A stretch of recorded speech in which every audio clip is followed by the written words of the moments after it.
हाँ जी, नमस्कार आप सभी को। राजस्थान क्लासेस की यूट्यूब प्लेटफॉर्म पर आप सभी का पुनः हार्दिक स्वागत अभिनंदन है।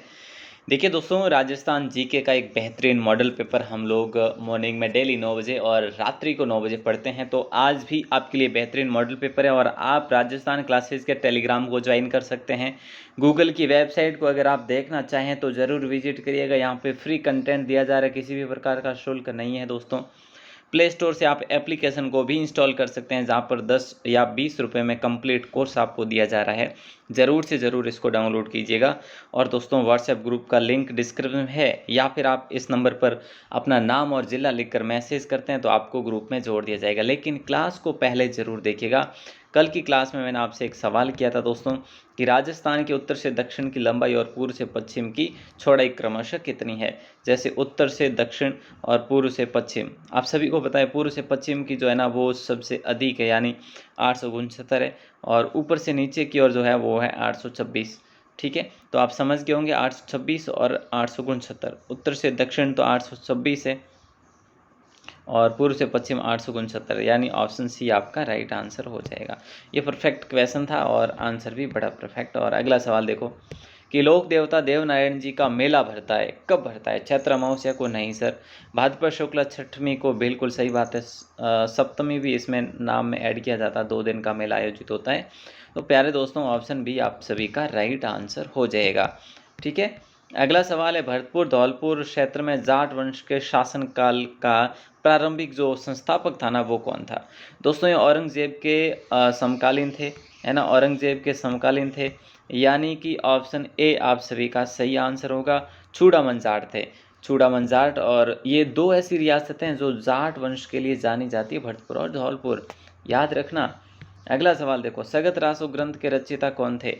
बोले सर गिरधर आसिया थे। अच्छा, गिरधर आसिया जो थे सगत रासो ग्रंथ के रचयिता। और सगत रासो की बात करें, इसमें शक्ति सिंह का वर्णन मिलता है। किसका? शक्ति सिंह का वर्णन देखने को मिलता है, कंप्लीटली वर्णन। शक्ति सिंह वही शक्ति सिंह जो महाराणा प्रताप के भाई थे। अगला सवाल देखिए कि अगला सवाल है, लेकिन उससे पहले एक बार फिर से आपको बताना चाहूँगा, इन सभी को दोस्तों ज़रूर देखना। फ्री कंटेंट है, ज़्यादा कुछ है नहीं, है ना, यानी ऐप के अलावा सब कुछ फ्री ही है। ऐप में आपको 10-20 रुपये देने पड़ सकते हैं, लेकिन यहाँ पर भी काफ़ी PDF फ्री मिल रही है, ज़रूर विजिट करना। राजस्थान ASI है ना, Rajasthan RAS, Rajasthan all test quiz आपको ये वेबसाइट पर मिलेगी।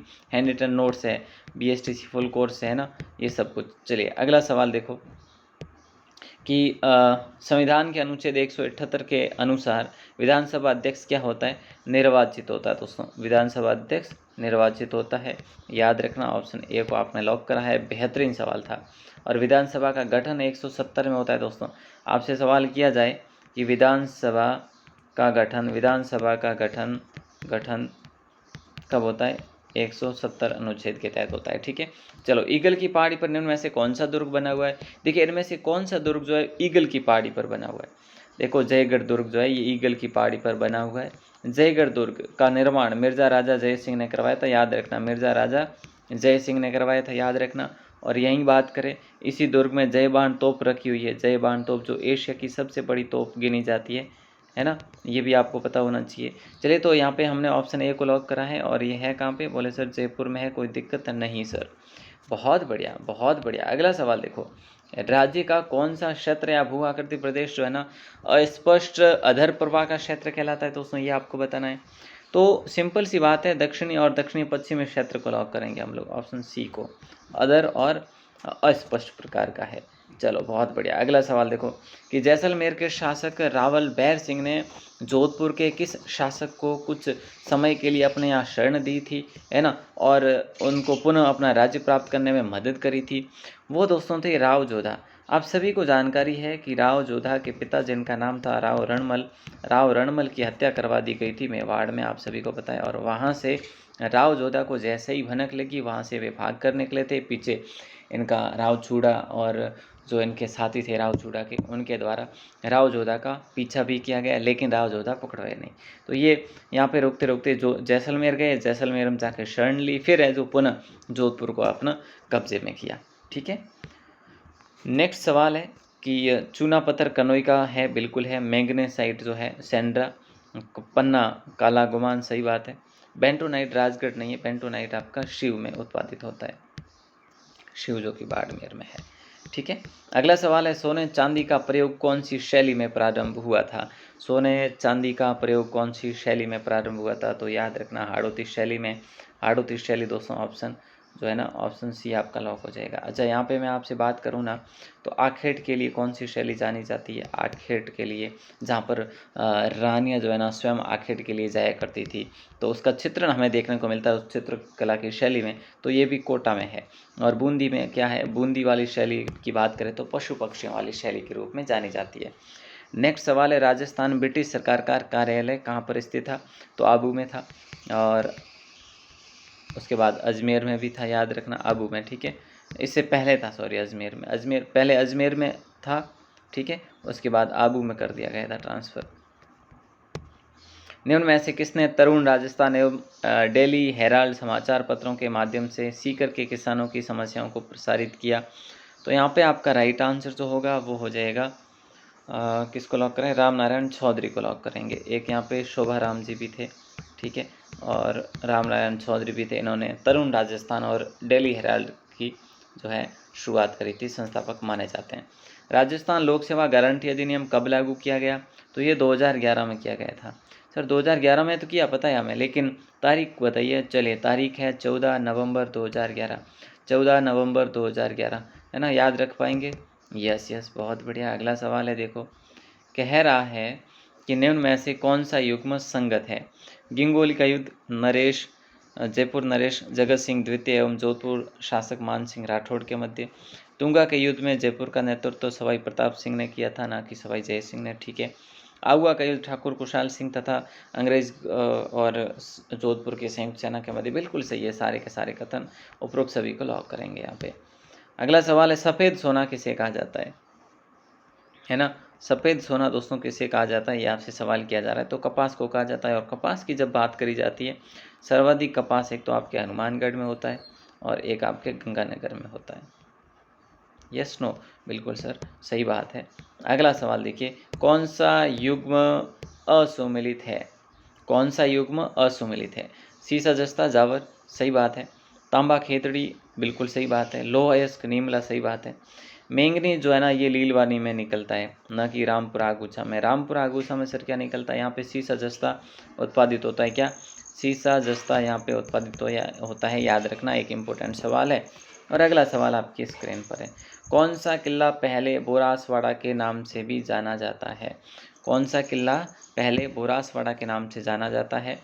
तो पहले जाना जाता था तो टॉडगढ़ होगा आपका राइट आंसर, जिसकी स्थापना की बात करें, देखो स्थापना तो पहले हो ही रखी थी बोरासवाड़ा के नाम से, लेकिन कर्नल जेम्स टॉड के नाम से इसका नाम टॉडगढ़ रखा गया, यानी ये अजमेर में स्थित है। अगला सवाल देखो, अगला सवाल है, लेकिन उससे पहले मैंने आपको बताया कि सर्च आप कर सकते हैं गूगल में, website Rajasthan classes, PDF free मिल रही है, टेस्ट फ्री मिल रहे हैं, मॉडल पेपर फ्री मिल रहे हैं। तो यही आप अगर यहाँ से सर्च करके जाओ तो भी ठीक है।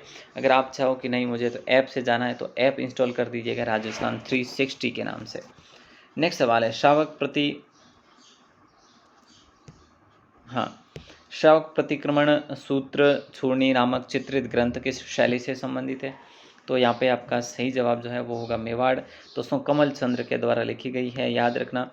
तेज सिंह के समय लिखी गई है, याद रखना, कमल चंद्र के द्वारा। तेज सिंह की बात करें तो 1260 में थे, और 1260 में कमल चंद्र ने यह श्रावक प्रतिक्रमण सूत्र चूर्णी नामक ग्रंथ लिखा था, याद रखना। एक इम्पोर्टेंट सवाल है, मेवाड़ का सबसे प्राचीन ग्रंथ है, याद रखना। दोस्तों सवाल एग्जाम में पूछा गया है, मैं बार बार यही चिल्ला रहा हूँ। अगला सवाल देखिए, निम्नलिखित में से असुमेलित कौन सा है?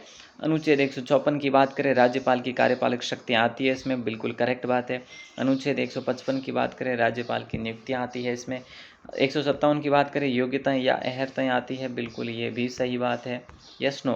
अनुच्छेद 156 की बात करें तो 56 में दोस्तों कार्यकाल होता है, याद रखना क्या होता है? कार्यकाल, राज्यपाल का कार्यकाल 156 में होता है, आप सभी को जानकारी है। अगला सवाल है कि पिचोला झील में जगनिवास महल का निर्माण किस मेवाड़ शासक ने करवाया था? याद रखिएगा, महाराणा जगत सिंह ने करवाया था, पूर्ण करवाया था, याद रखना। लेकिन शुरू किसने करवाया था? शुरू की बात करें तो वो कर्ण सिंह ने करवाया था, याद रखना। एक इम्पोर्टेंट सवाल है, बहुत इम्पोर्टेंट सवाल था दोस्तों। अगला सवाल देखिए, उच्च न्यायालय के मुख्य न्यायाधीश पद पर सर्वाधिक कार्यकाल किसका रहा था, ये बताइए। उच्च न्यायालय के मुख्य न्यायाधीश पद पर सर्वाधिक कार्यकाल किसका रहा था, तो ये आपको पता होना चाहिए। कैलाश नाथ वांचू का रहा था सबसे सर्वाधिक कार्यकाल। ये अभी की बात है, ये पूछा गया सवाल था। कमलकांत वर्मा सबसे, या फिर सर्वप्रथम जो थे कमलकांत वर्मा थे सर्वप्रथम, यानी ऑप्शन बी आपका सही जवाब होगा।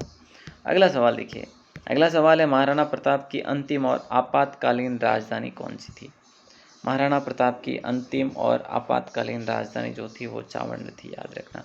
ठीक है, कौन सी थी, चावंड थी, याद रखना। इंपॉर्टेंट सवाल है। चित्तौड़ के बाद में कुंभलगढ़ और फिर चावंड। अगला सवाल आपकी स्क्रीन पर आ चुका है कि पाबू प्रकाश किसने लिखा था। पाबू प्रकाश लिखा था दोस्तों आशिया मोर्जी ने। किसने लिखा था, आशिया मोर्जी ने लिखा था। ऑप्शन ए आपका लॉक हो जाएगा। देखो पाबू जी का मंदिर कहाँ पे बना हुआ है, आप सभी को पता है कि कोलूमंड में बना हुआ है। कोलू पाबू जी की जैसे जाना जाता है कोलूमंड में, जो फलोदी में है। अच्छा, और भी हम बात करें पाबू जी के, तो पाबू जी का भाला जो है प्रतीक चिन्ह है इनका।